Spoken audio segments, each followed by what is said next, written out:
আমি তোমার আব্বু। তো ওরা তখন হেসে দিল, বলে আব্বু তুমি তো চুরি করবা না।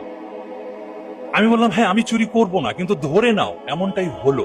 তোমরা বড় হয়ে গেছো, রাষ্ট্রের বিচারের দায়িত্ব পেয়েছো, এবং রাষ্ট্রের কোষাগার থেকে অনেক টাকা চুরি হয়েছে, এতে অনেক মানুষের অনেক ক্ষতি হয়েছে, এবং আমি তোমার আব্বু সেই চোর। এখন তোমরা কি করবা?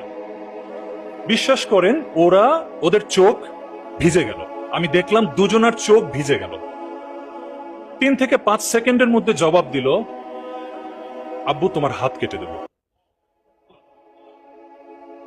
আমার গায়ের লোম খাড়া হয়ে গিয়েছিল। আমি ভেবেছিলাম ওরা অন্য কিছু বলবে। 3 থেকে 5 সেকেন্ডের মধ্যে ওদের চোখ দিয়ে পানি পড়ছে আর বলছে, আব্বু তোমার হাত কেটে দেব। আমি খুশিতে আলহামদুলিল্লাহ বললাম, এবং আমি বলেই ফেলছিলাম যে আম্মু